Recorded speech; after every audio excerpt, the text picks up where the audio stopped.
up, y'all? It's LiveDogsMMA here.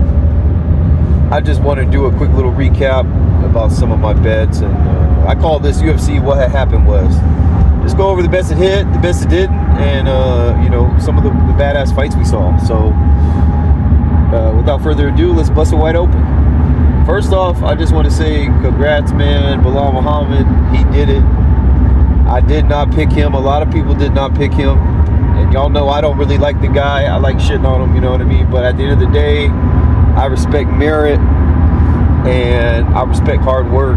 And he's a good example of that. The reason I did not pick Belal, and I said in my breakdown, if you listened, I said, you're not crazy if you've got Belal. You're not crazy if you got a bet on him. And I did have a little small hedger on Belal by split decision. He couldn't even give me that. But what I said was, the reason I'm not going to pick Belal is because I thought Colby and Usman were better than him. And I think a lot of people were thinking Belal was going to do what Colby and Usman were supposed to do. And they didn't do it, so I'm like, man, I don't know. He probably ain't going to be able to do it either. Also, I thought that since Leon Edwards didn't really respect Belal, that he would come out more aggressive for once. And I was wrong there too. So I had a parlay with Edwards, Loughran, and Pracknell. All of that was a bust. All three of them, that's the second parlay I've ever had in my life where not at least one of the three hit. The other one was, believe it or not, I picked Colby to beat Leon. And I still believe prime Colby, an active Colby, could beat Leon. I still believe that. And then I think I had Cody Durden and Bryce Mitchell. That was my These Colors Don't Run parlay. I had all of them. And it was kind of just for fun, you know what I mean? But I really believed that they could all get it done, and they all lost. And that was the last time this has happened. Hopefully it don't happen again. But it is what it is. So so while I'm on that, I've been trying to put out 2 parlays for y'all, try to keep them at 3. Sometimes we do 2. I mean, this is money here, you know. If there's not a third, there's not a third, you know what I mean? And I try to get an underdog on there too if I can, but it's same thing, right? So there's always going to be at least 2-man parlays, and then sometimes I'll stretch it to 3.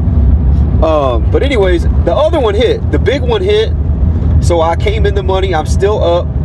I had Aspinall, Allen, and Paddy Pimblett. I think that's one of the best parlays I've ever done. That's amazing.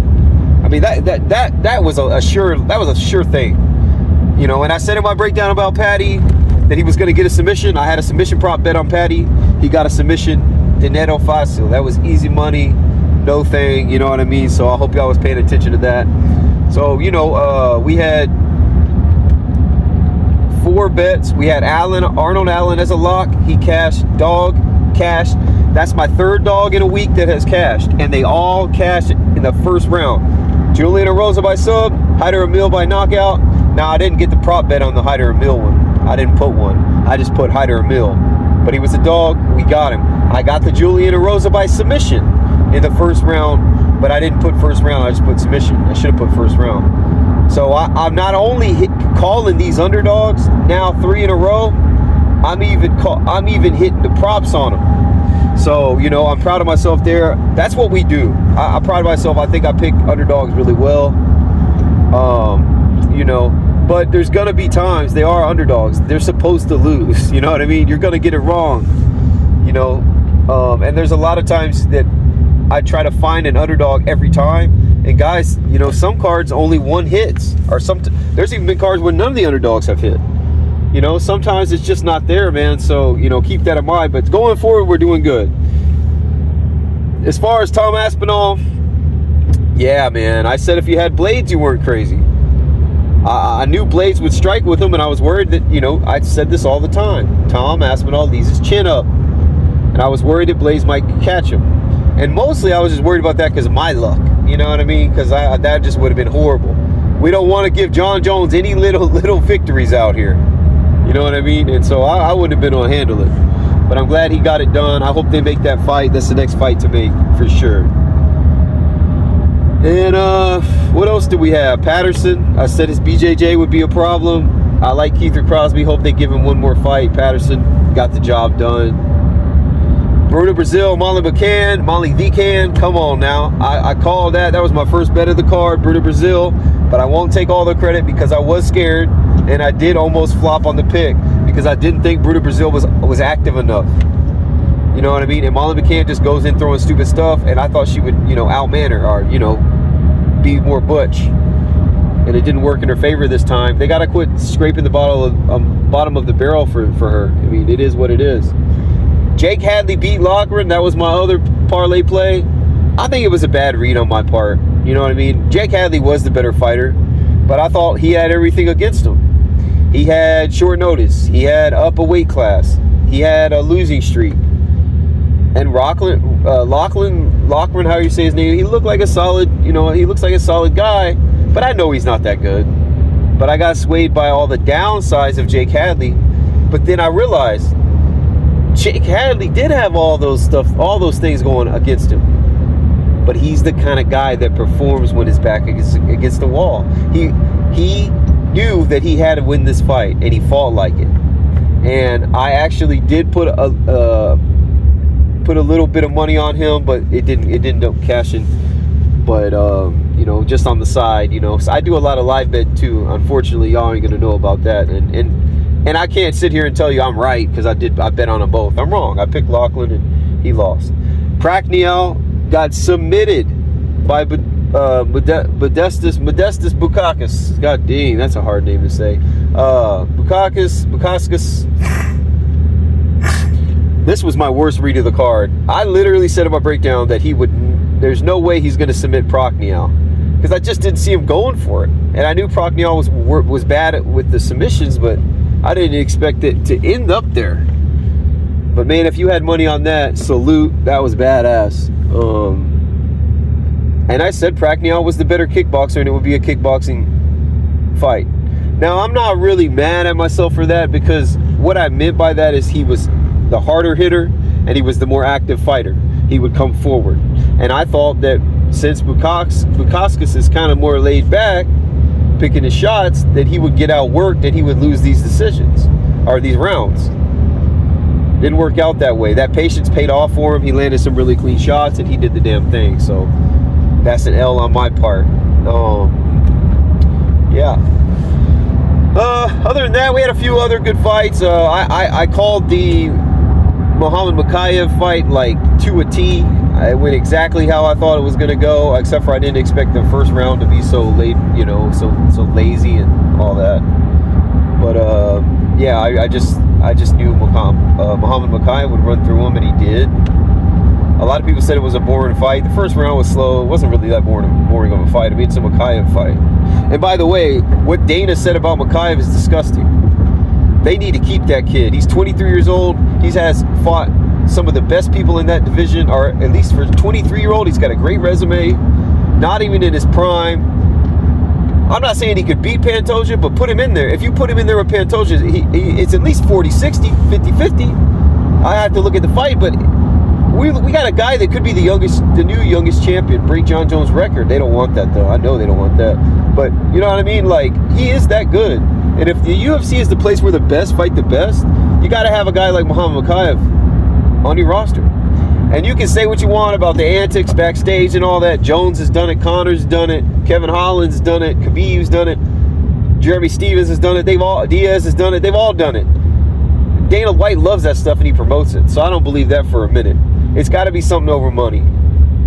And then I heard people saying he was negotiating with the PFL. He has every right to negotiate with the PFL. He's an independent contractor. You know what I mean? I got a job. I'm always looking for other opportunities. There's nothing wrong with that. And I don't believe that's true because the people who say that have no connection to him. And they don't even have a 135 division. They don't even have a 125 division. I'm pretty sure PFL doesn't have a bantamweight or flyweight. So I don't really see that being likely. And his coach and him have both denied it. So we got to get this kid back on the roster. I don't care if y'all don't like him or not. It's fun to watch people you don't like get beat up and fight. You know what I mean? That's the sport.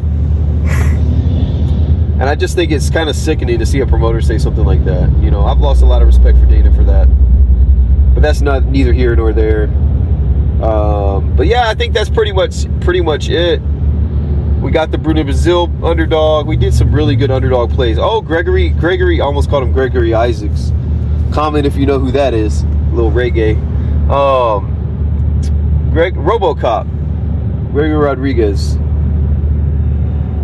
In my breakdown, I said I thought he would take a few shots early. Maybe that first minute he might lose, but then once the fight gets going, he was going to outman CLD, and that's exactly what he did. He's a guy that's going to beat anyone outside the top 10, top 15. You know, he's one of those guys. So shout out to Gregory. I almost did it again. To RoboCop, man. RoboCop was another dog that hit. I really did really good on this card. I went 9-5 overall. I lost Loughran, bad read. I lost Pracknial, bad read. I lost Alice Adderley, good read. I don't care if I lost, the read was good. I said she'd be bigger, stronger, and she fought the better competition, and she did. And she arguably won that fight. A lot of people said it should have been a split decision. It was a close fight, man. She could have easily won. So I don't feel bad about that pick. Edwards, you know, I was kind of on the fence about it anyways, and a lot of people didn't think that was coming, so I don't really beat myself up over that. And who else did I lose? There's another one on there I can't even think about. Pracknial, bad read. I don't know. There's 14 fights and I got 5. I think I got 5 wrong. So, this is it. This is what I call the UFC LiveDogsMMA. What had happened was, and I'm just telling you what happened. You know what I mean? I try to hold myself accountable. If I thought it was a bad read, I'm going to tell you. And I see a lot of people in this space don't do that. And so that's all I'm really trying to do here. Just go over what was cool, what wasn't, and all that. Overall, I liked the card. A lot of people shit on that too. They said they didn't like the card. I give it at least a 7, man. I thought there was some good bangers on there. When there were finishes, they were solid. It was a good card. It was a good card. I'd watch it again. And of course, Belal Muhammad, you know, it wasn't the most exciting fight. But a lot of people in this space are probably like me. I love wrestling when the fighter I'm going for is doing it. I was a big Khabib guy.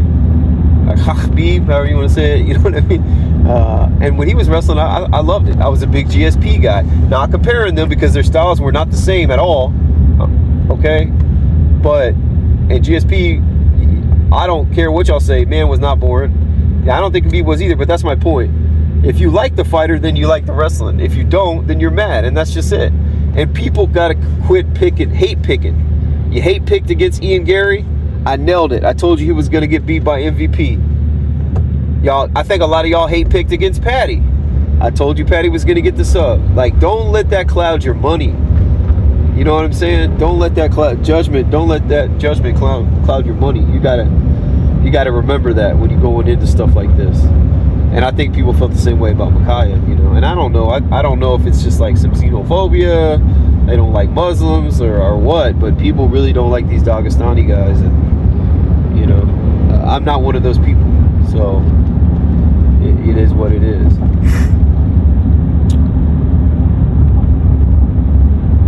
I think that's it. I don't think I have anything else for you guys. I appreciate the love. I appreciate the discourse. Appreciate the hate. Comment in the put your picks in the comments. Holler at me in the comments. I will get back to you.